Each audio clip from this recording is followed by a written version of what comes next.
All right, welcome back to Lean Brothers. A question, I can't remember who asked it, but they wanted to know more of the origin stories of Tyler.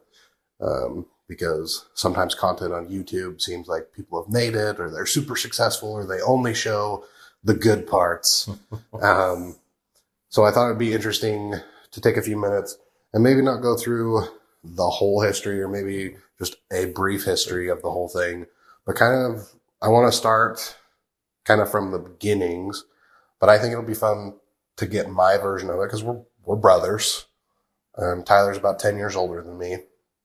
So what I saw and then what actually happened. Are you going first? I think I should go first. Probably. So Tyler worked for one of our neighbors he mainly sold trim and mantles. And I know you did production and you helped build things, you helped install things. So from there, I believe he started his own business that mainly just sold trim, which is why the business is called Trim Art. You're correct so far. So he started his own business, sold trim, did a custom furniture and little odd end things here and there, and then got into cabinets. And the business has had different forms and different business partners, and you've run it by yourself and you've had business partners, and then you ran it by yourself and then you had business partners again. But it's slowly, like I remember when everything was very like manual or it was just mostly sales. You didn't actually do a lot other than sell. And I worked for Tyler when I was in high school. And originally I started out as I was a delivery driver, and my pay was by cell phone. It's true. It's true. I didn't make any money. It's true. Neither did I, but it was awesome. I got my cell phone paid for. It was Verizon. I had a candy bar phone, and it was a green screen that I used T9 texting. And it was back when like we only got so many text messages. Yeah. And so probably 12 minutes a month or something. Yeah. It was like, or like call your friends. And the first minute was free, and like you could call Verizon to Verizon for free. Yeah. So it was all sorts of crazy. But then I really are that old. Yeah. And then, so like back then, like Tyler just did everything out of his house. He had a truck, one trailer, and I was the delivery guy a lot. So I'd go pick up trim and stuff, and then I would deliver it to houses. And funny story is one of the houses that I delivered to, I ended up working for the guy that lived there like 10 years later. And when I got to the house, I was really confused because I recognized it. And who was it? I don't remember his name now, but I delivered the trim and the order was wrong. And I was so mad because it was so much trim, and it was the wrong trim, and it was the wrong amount of trim. And I was mad because it took me like 3 hours to unload it, and I had to go back and reload it to then take it back to get the right stuff. And that wasn't my fault, and it wasn't Tyler's fault. We were just given the wrong stuff. But it was funny when I went to the house years later, I was like, I delivered the trim to your house. That's awesome. So I didn't know that. But then I remember you got a commercial building in the next city over. And that's when I became a painter, which is terrible. Oh, it's not that bad. I hated it. And I especially what's like the black stuff that you spray on and then. Oh, powder glaze. Oh, that was terrible. I hated that. So I vowed that I would never be a painter.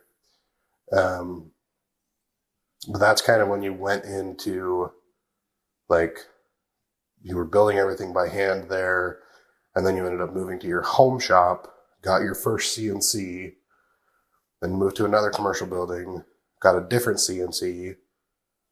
That was our first week-year home ag machine. Yep. And then it's exploded in basically what you see now. So that's my version of the story. And I still don't think he's made it. So now tell us. There's still a lot of work. But that timeline, so like I graduated in 2005. So like that timeline, it's been over 20 years. Yeah. So I know you were doing trim since like 98, 99, 2000. So the business as a whole has been in some capacity for over 20 years. Yeah. I started selling trim for another company in 2001. And then in 2000, toward the end of 2002 is when I kind of started selling trim independently. I still bought it from the company I was working for before. And, side story, I just bought some trim from them today. So we still work with them. But, anyway, we no longer live by them. Yeah.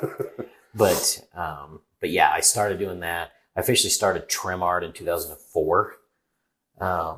And really I started Trim Art as a hobby. And I was telling somebody this the other day, but I started it, I started as a hobby to put me through school. So I did it as I was going to college. And then, the other thing is I wanted the coolest home shop because I wanted, once I graduated, I figured I would never be able to spend, a lot of money on buying equipment. And so, through the process of the business, and a lot of the beginning stuff, you're spot on. But every time I did a job, I would buy some piece of equipment that I needed to do that. And I did a lot of the work myself. And yeah, that's the thing. You get these YouTube videos and they don't, you see where we are today, but you don't see the blood, sweat, and tears and pain that we went through to get it to this point. Like one thing that I didn't mention is like you did it full time. You still had the business, and then you got a job, and then you did it full time. So like it wasn't. There was a few like iterations of for sure of doing it. Yeah, yeah, and I had a few jobs, throughout. I graduated from college in 2008. And I figured after that I would just be done. I'd have my cool home shop, and it was super cool. It was every guy's dream to have the shop that I had at my house. Well, you had a paint booth in it. Yeah. Decent size. Yeah, I had a Shop Fox 24-inch wide belt sander, shaper, joiner, planer, table saw, Powermatic table saw with a sliding table on it. Miter saw. I mean, it was just a really cool setup. It was actually super efficient. I had cabinets all up, containers where we put everything. I mean, it was a great setup. Really, really liked it. I had a few business partners, whether officially or not, trying to do some different things. And when I graduated from college, I went to work for a company that we did commercial cabinetry as well as retail store fixtures.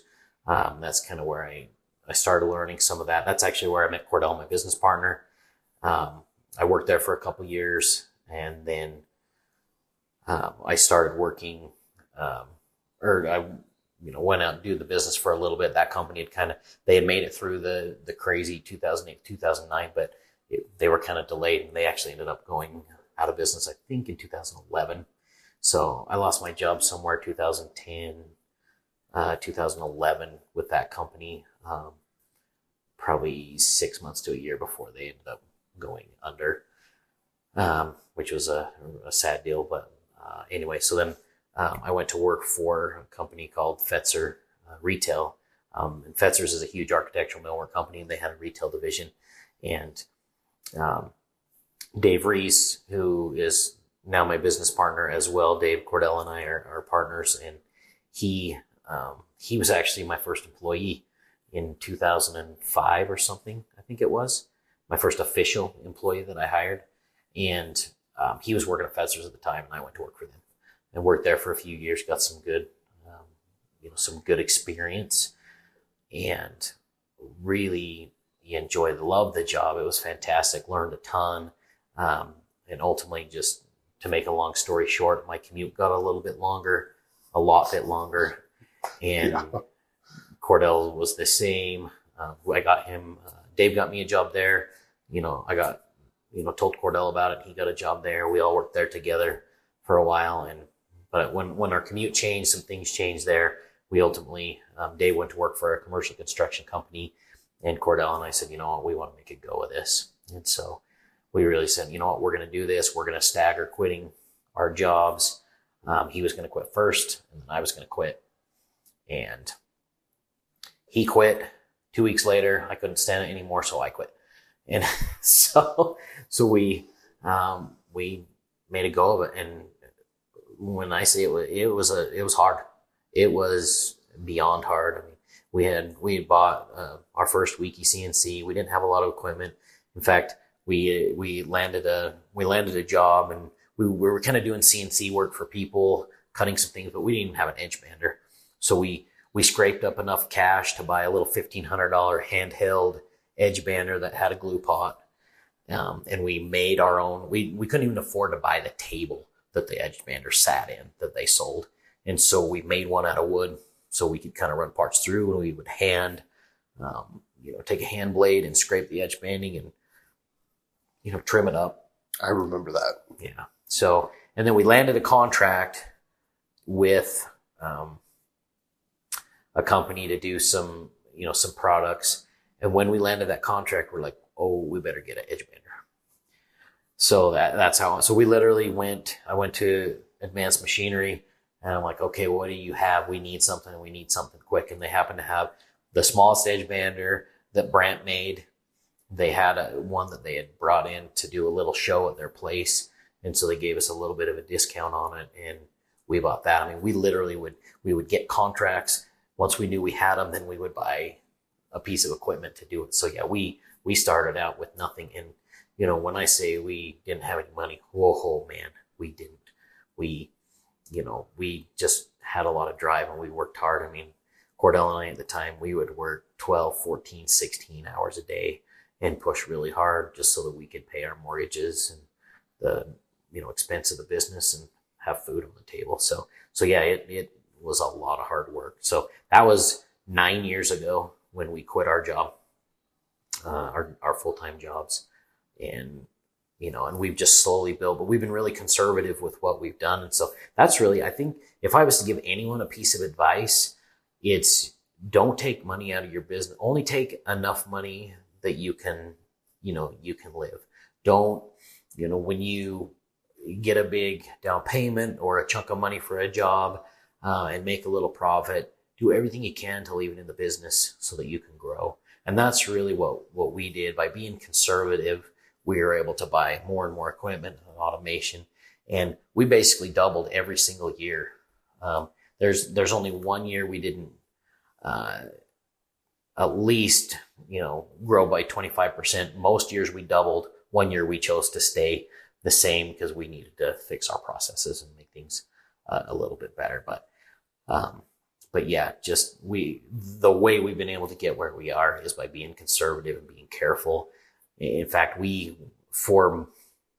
until just a few years ago, all of our accounts with our suppliers, it was COD. And we chose to be that way because we knew that if we did that our suppliers would always give us material. Other people would get in trouble financially. And so we're like, we got to pay COD. So every time we bought something, we would call, order it, and pay for it right there. And so we never owed people money either. So then, things just, started going and going and going, and it was hard. It still is. It still is a lot of work. But it's getting easier because we have amazing people here. Just amazing. So anyway, that's kind of my advice and the Cliff Notes version of the story. That's pretty close. Yeah. That's pretty close. I kind of work for him as the IT guy, but that's all I do their shirts and other swag, but yeah, I don't. Link below. No. Oh, all right. You can buy pens. We'll link the pens below. But yeah, part of the reason, I've been trying to convince Tyler to make this channel forever. It's been years that I've been trying to get Tyler to make it. Originally, we started with lean in mind, but really, we're going to talk about anything and everything. So if you have questions, ask them. the purpose of the channel is to be open. Like Tyler's going to start making process videos that you'll see on here.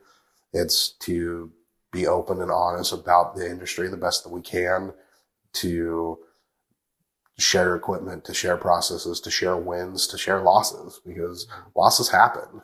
Like ups and downs of business are normal. It's not all about necessarily like positive, because you learn a lot when you're in the downtimes. You learn things that there's no other way to learn it unless you go through it. But hopefully it will help.